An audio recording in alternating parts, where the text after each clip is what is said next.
Welcome students. आज हम theorem 2 का कंसेप्ट समझेंगे कि इसमें हम क्या बात कर रहे हैं।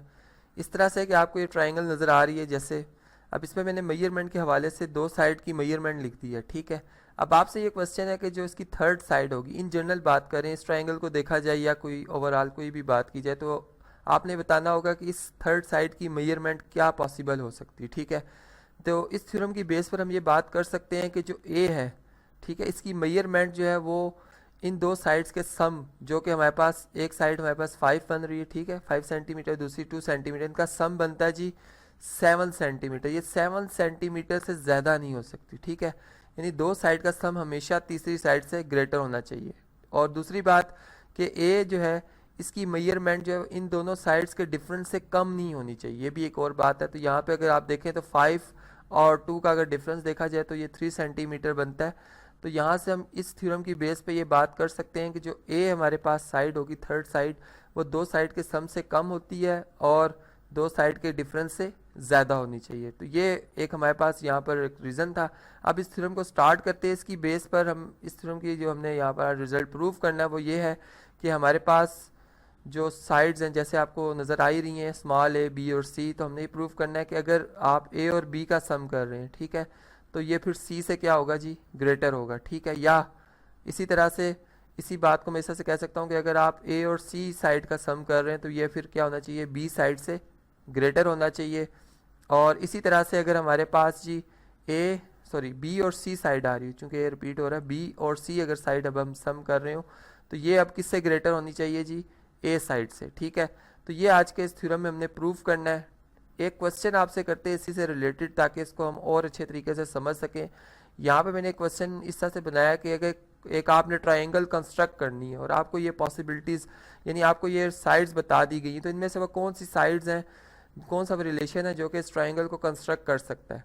तो इसमें अगर आप देखें तो इस थ्योरम की बेस पर हम ये बात कर सकते हैं, जो हमारे पास फर्स्ट रिलेशन जिसमें ए और बी दोनों इक्वल हैं, तो 3 जो है यानी सी जो है वो 3 सेंटीमीटर, इस ये वो मेजरमेंट्स हैं जो कि ट्रायंगल को पॉसिबल बनाती हैं कि उनकी कंस्ट्रक्शन हो सकती है। बाकी में आप देख सकते हैं कि सी और ए का सम बी के बराबर आ रहा है, या इसमें अगर आप देखें तो बी और सी का सम ए से क्या है जी, लेस है, जो अगेन पॉसिबल नहीं है। ठीक है, और इस तरह से लास्ट में अगर हम देखें तो इसमें भी अगर हम ए और बी का सम करते हैं तो सी के बराबर आता है। तो अगेन वही बात कि हमने थ्योरम की यहाँ पे एप्लीकेशन देखी। अब इसको हम प्रूव करते हैं कि किस तरह से हम इसको लॉजिकली भी प्रूफ साबित कर सकते हैं। ठीक है, इसके लिए हम क्या करेंगे, यहाँ पर हमारे पास डिफरेंट यानी टेक्निक्स हैं। हमारे पास जैसे एंगल आपको सी नज़र आ रहा है, ठीक है, इसका एक एंगल बाई सेक्टर ड्रॉ किया जाएगा। आप जानते हैं एंगल बाई सेक्टर वो रे होती है जो कि एंगल को दो बराबर हिस्सों में तकसीम कर देती है। तो इस तरह से एक एंगल बाई सेक्टर हमने यहाँ पर क्या किया जी, ड्रॉ किया है। अब इस एंगल बाई सेक्टर ने इस एंगल के अपोजिट साइड जो हमारे पास ए बी साइड आ रही है, उसको जिस पॉइंट पे जिस जगह पर इंटरसेक्ट किया उस पॉइंट को मैं डी से रिप्रेजेंट कर रहा हूँ। तो इस तरह से हमारी ये ट्राइंगल जो है मज़ीद दो ट्राइंगल्स में क्या होगी जी, डिवाइड हो गई है। एक ट्राइंगल हमारे पास ये आ गई है, ठीक है, और दूसरी ट्राइंगल हमारे पास ये आ गई, जबकि ये एंगल्स हैं।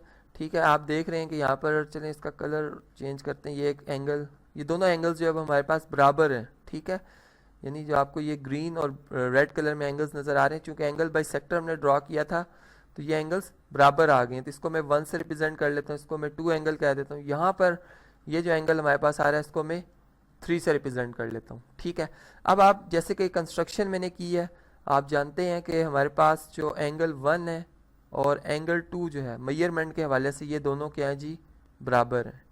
बात क्लियर हो गई। अगर आप पिंक कलर की ट्राइंगल देखें तो इसमें जो हमारे पास एंगल 3 है, ये इसका एक्सटीरियर एंगल है। ठीक है, यानी ये एंगल क्या बन रहा है, इस ट्राइंगल के लिए एक्सटीरियर एंगल बन रहा है। और ये इसके हर नॉन एडजेसेंट इंटीरियर एंगल्स, यानी नॉन एडजेसेंट मींस कि इसमें एंगल 2 और एंगल बी जो आ रहे हैं ये इसके नॉन एडजेसेंट इंटीरियर एंगल्स हैं। तो अगर मैं ट्राइंगल यहाँ पे चले लिख भी देता हूँ कि जो हमारे पास कौन सी ट्राइंगल बन रही है जी, सी डी बी बन रही है। इसमें जो हमारे पास एंगल 3 होगा जो कि इसका एक्सटीरियर एंगल है, ये इसके कौन से इंटीरियर एंगल जो कि मैं 2 की बात कर रहा हूँ उससे ग्रेटर होगा। ठीक है, और 2 और 1 यहाँ पर हम क्या कह रहे हैं जी, बराबर हैं। तो फिर 3 जो है वो क्या होगा, 1 से भी क्या होगा जी, ज़्यादा होगा। ठीक है, तो यहाँ पे इसको भी हम लिख देते हैं कि फिर दिस इम्प्लाइज जो मेजर एंगल 3 है, मेजरमेंट ऑफ एंगल 3 है वो ग्रेटर है किससे जी, मेजरमेंट ऑफ एंगल 1 से। अब हमने थ्योरम 1 में ये बात समझी थी कि हमारे पास अगर दो एंगल्स अनइक्वल हो, यानी 1A की मैं बात करूँ थ्योरम 1A की, इसमें अगर एंगल्स अनइक्वल हो तो ग्रेटर एंगल की अपोजिट साइड क्या होती है जी, ग्रेटर होती है।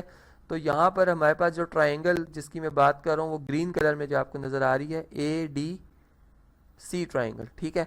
इसमें हम ये बात करें 3 एंगल ग्रेटर, तो 3 के अपोजिट जो साइड आ रही है एंगल के वो AC है, ठीक है। तो मैं यहाँ पे इस तरह से लिखूंगा कि AC की जो मेजरमेंट है, क्योंकि मेजरमेंट जो है वो नंबर को रिप्रेजेंट करती है, तो यहाँ पर AC साइड की जो मेजरमेंट है वो ग्रेटर होगी किससे, एंगल 1 की अपोजिट साइड आ रही है, कौन सी आ रही है जी, AD आ रही है, तो ये मेजर AD से क्या होगी, लाइन सेगमेंट से ज़्यादा होगी, ठीक है। ये हमारे पास एक इनइक्वालिटी आ गई, इसको मैं इनइक्वालिटी नंबर 1 कह देता हूँ। इसी तरह सिमिलरली अगर आप यहाँ पर अगर ट्राइंगल नंबर 2 देखें, ये जो हमारे पास पिंक कलर में नज़र आ रही है, तो इसी तरह से अगर मैं इसका एक्सटीरियर एंगल यहाँ पर चले ड्रॉ करता हूँ जी 4, ठीक है। अगर ये मेरे पास 4 एंगल बन रहा है, ठीक है, तो ये 1 से ग्रेटर होगा, तो ये फिर 1 और 2 बराबर है, तो ये 2 से भी ग्रेटर हो जाएगा। तो इसके सामने जो साइड आ रही है वो BC आ रही है और 2 के सामने BD आ रही है, तो ये जो BC साइड है वो BD से भी क्या होगी जी, ग्रेटर होगी, ठीक है। तो यहाँ पर मैं सिमिलरली ये बात लिख रहा हूँ जो कि ऊपर मैंने आपको बता दी है, ठीक है। तो बात समझ गए होंगे। यहाँ पे हम लिखेंगे सिमिलरली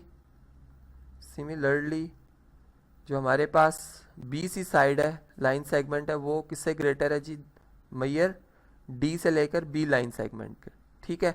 ये हमारे पास इनइक्वालिटी नंबर 2 आ गई है। अगर आप देखें यहाँ पर, अगर हम इस ट्राइंगल को देखें तो हमारे पास A से D लाइन सेगमेंट, A से D लाइन सेगमेंट यहाँ तक है और D से लेकर B तक, अगर हम इनको ज्वाइन करते हैं तो एक पास्टुलेट बन रहा है, नहीं AB लाइन सेगमेंट कंप्लीट हो रही है।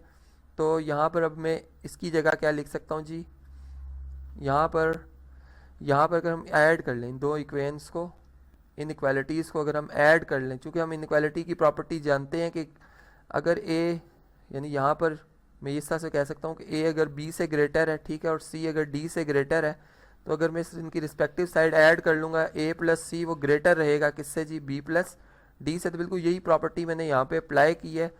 तो यहाँ पर हम ये कह सकते हैं कि ऐड करने से जो मेजर AC लाइन सेगमेंट है, ठीक है, plus major BC line segment, चूँकि ये ऑलरेडी ग्रेटर थी तो ये ग्रेटर ही रहेंगी major AD plus major DB line segment से। और अभी भी मैंने आपको बताया कि A से D और D से B अगर इनका सम कर दिया जाए तो ये हमारे पास AB लाइन सेगमेंट के बराबर आ जाता है, ठीक है।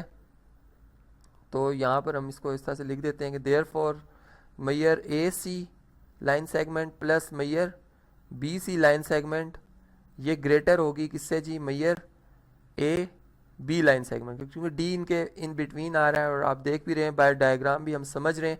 तो ये हमारा रिक्वायर्ड रिजल्ट था कि हमने ये बात साबित कर ली है कि ट्राइंगल की कोई सी दो साइड का सम किया जाए तो वो तीसरी साइड से हमेशा ग्रेटर आता है। इसी तरह जो बाकी दो रिजल्ट्स हैं, यानी आप बाकी जो साइड्स हैं उनको भी प्रूव कर सकते हैं। मैंने यहाँ पे एंगल C का एंगल बाई सेक्टर ड्रा किया, आप एंगल A का एंगल बाई सेक्टर और B का एंगल बाई सेक्टर ड्रा करके यही रिजल्ट दोबारा प्रूफ कर सकते हैं। तो आज के इस थ्योरम में हमने समझा कि ट्राइंगल की हमेशा दो साइड्स का सम तीसरी साइड से क्या होता है जी, ग्रेटर होता है।